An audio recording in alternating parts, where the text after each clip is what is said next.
Hello friends, आज के video में हम बात करने वाले कि जो विद्यार्थी जवाहर नवोदय विद्यालय प्रवेश परीक्षा 2027 के लिए आवेदन करना चाहता है, उस विद्यार्थी में कौन कौन सी पात्रता होना आवश्यक है और कौन कौन से डॉक्यूमेंट्स कंप्लीट होना आवश्यक है। यानी साथियों, यदि कोई विद्यार्थी आवेदन करता है तो कब उसका आवेदन स्वीकार्य होगा। साथियों, इसके लिए आप देख सकते हो, हमने नवोदय विद्यालय की जो वेबसाइट है उसको हमने ओपन कर लिया और जहाँ पर ऊपर लिखा है online application for admission to class 6, यानी कक्षा 6 के लिए जो ऑनलाइन आवेदन है वो प्रारंभ हो गए साथियों। और इसका नोटिफिकेशन इसी की साइट पे हमको देखने को मिल जाएगा।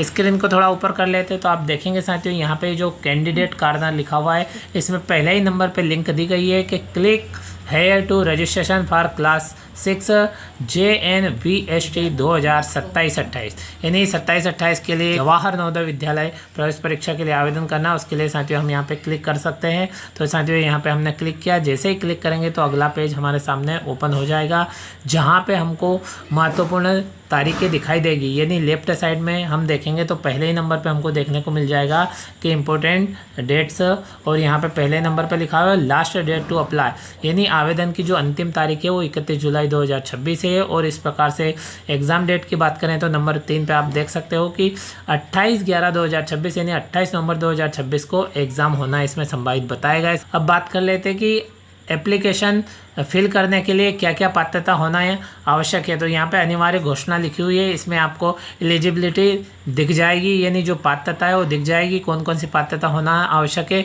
और यहाँ पे महत्वपूर्ण सूचना भी दी गई है। तो पहले साथियों, ये जो पात्रता शर्तें हैं इनको पढ़ लेते हैं, इनको देख लेते हैं। तो आप देख सकते हो नंबर 1 में यहाँ पे दिया गया है कि अभ्यर्थी ने पिछले किसी भी वर्ष / सत्र में JNVST परीक्षा में भाग नहीं लिया है, यानी केवल एक ही बार विद्यार्थी भाग ले सकता है। यदि पहले उसने भाग ले लिया है तो वो विद्यार्थी अब भाग नहीं ले सकता है।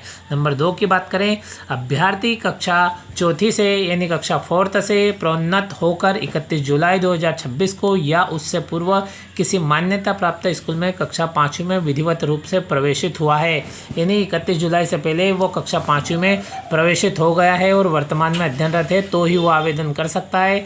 इसी क्रम में साथियों नंबर 3 की हम बात करें तो अभ्यर्थी केवल अपने निवास जिले के लिए आवेदन कर रहा है और कक्षा 5वीं की पढ़ाई या तो उसी ज़िले में या फिर 10 किलोमीटर की दूरी के दायरे में किसी पड़ोसी ज़िले में स्थित मान्यता प्राप्त विद्यालय से कर रहा है। यानी साथियों, जो अभ्यर्थी है वह अपने ही ज़िले में अध्ययनरत रहना चाहिए। किसी कारणवश वह अपने ही ज़िले में अध्ययनरत नहीं है तो अपने ज़िले से अधिकतम 10 किलोमीटर की दूरी पर उसका विद्यालय होगा या 10 किलोमीटर से कम दूरी पर उसका विद्यालय होगा, उस विद्यालय में वह विद्यार्थी अध्ययनरत है तो आवेदन कर सकता है। इसी क्रम में साथियों नंबर 4 की हम बात करें तो इसमें दिया गया है कि अभ्यर्थी एक भारतीय नागरिक है। इसी क्रम में नंबर 5 की बात करें तो नंबर 5, माता पिता / अभ्यर्थी ने JNVST 2027 की आधिकारिक विवरणिका को ध्यानपूर्वक पढ़ लिया है और उसकी शर्तों से सहमत है। अब विवरणिका कहाँ मिलेगी तो यहाँ रेड कलर में जो लिखा हुआ है आधिकारिक विवरणिका, इस पर हम क्लिक करेंगे तो विवरणिका खुल जाएगी और उसमें महत्वपूर्ण जानकारी दी गई है। लेकिन साथियों यहाँ पे जो दिए गए पॉइंट है इन्हीं को देख लेंगे। यदि यही पात्रता विद्यार्थी में है तो वह आवेदन कर सकता है, आपको विवरणिका खोलने की आवश्यकता नहीं है। यदि आपको अधिक जानकारी चाहिए तो आप विवरणिका ओपन कर सकते हैं। इसी क्रम में नंबर 6 पे दिया गया है कि मेरे पास अभ्यर्थी का एक वैध आधार नंबर है अथवा किसी सक्षम सरकारी प्राधिकारी द्वारा जारी किया गया माता पिता का एक वैध निवास प्रमाण पत्र है। इस प्रकार से आपने देखा कि इसमें 6 नंबर में दी गई है पात्रता, यानी ये 6 पात्रता होना चाहिए तो विद्यार्थी आवेदन कर सकता है। अब साथियों इसी क्रम में हम देखेंगे तो नीचे दिया गया है, यहाँ पे आप देखें, यदि विद्यार्थी / अभिभावक यह पुष्टि और घोषणा करते हैं कि अभ्यर्थी ऊपर दी गई सभी पात्रता शर्तों को पूरा करता है तो नीचे दिए गए बॉक्स पर क्लिक करें। यानी साथियों ऊपर की सभी पात्रता यदि विद्यार्थी पूर्ण करता है तो वह नीचे दिए गए बॉक्स पे फिल करके इन बॉक्स पे येस या नो में आंसर देना होगा। इस प्रकार से दूसरे बॉक्स में देना होगा येस या नो में, और इस प्रकार साथियों हम आवेदन के लिए आगे बढ़ जाएंगे, यानी आवेदन कर सकते हैं विद्यार्थी का। लेकिन उससे पहले हमारे पास में कुछ महत्वपूर्ण डॉक्यूमेंट्स वो किस साइज में उपलब्ध होना चाहिए ये भी देख लेते हैं। यानी फोटो की साइज क्या होना चाहिए साथियों, सिग्नेचर होना आवश्यक है, किस किस के सिग्नेचर होना चाहिए। तो साथियों इसके लिए साथियों इस लाइन में हम देख लेते हैं जहाँ पे इंपॉर्टेंट इन्फॉर्मेशन दी गई है। ये इंग्लिश में लिखा हुआ है साथियों, हम हिंदी में देख लेते हैं ताकि और अच्छे से जानकारी स्पष्ट हो जाए। तो साथियों इसी क्रम में हिंदी में दिया गया है कि आवश्यक सूचनाएं ए नंबर पे देखेंगे तो अभ्यर्थी के लिए निर्देश, ये निर्देश अभ्यर्थी के लिए है। इसमें स्मॉल ए नंबर देखेंगे तो दिया गया है कि ऑनलाइन आवेदन प्रक्रिया का केवल एक ही चरण है। बी नंबर की बात करें तो अन्य पिछड़ा वर्ग के अभ्यर्थी को आरक्षण केवल केंद्रीय सूची के अनुसार दिया जाएगा। केंद्रीय सूची के अंतर्गत नहीं आने वाले अन्य पिछड़ा वर्ग के अभ्यर्थी कृपया सामान्य अभ्यर्थी के रूप में आवेदन करेंगे। तो साथियों आप देख सकते हो पिछड़ा वर्ग के विद्यार्थियों के लिए स्पष्ट रूप से दिया गया है कि जो केंद्रीय सूची है उसी के अनुसार, यानी जो केंद्रीय सूची के अंतर्गत आ रहा है उनको ही उसका आरक्षण दिया जाएगा। यदि केंद्रीय सूची में नहीं आ रहे हैं वो, तो उन्हें सामान्य अभ्यर्थी के रूप में आवेदन करना होगा।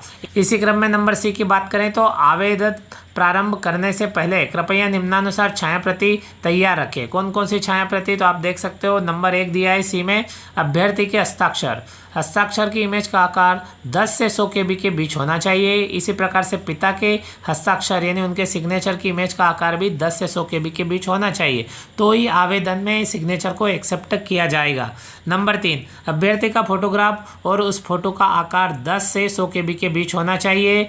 इसी प्रकार से नंबर 4 की बात करें तो साथियों इसमें दिया गया है कि जाति प्रमाण पत्र, ब्रैकेट में दिया गया है अनुसूचित जाति / अनुसूचित जनजाति / अन्य पिछड़ा वर्ग / आर्थिक रूप से कमजोर, फिर ब्रैकेट बंद है। अन्य पिछड़ा वर्ग के मामले में सक्षम सरकारी प्राधिकारी द्वारा जारी केवल केंद्रीय अन्य पिछड़ा वर्ग प्रमाण पत्र ही स्वीकार किया जाएगा। प्रमाण पत्र का आकार 50 KB से 300 KB के बीच होना चाहिए। और इस प्रकार से आप देख सकते हो यहाँ पे सभी की साइज़ दी गई है, कौन सा कितने KB में होना चाहिए।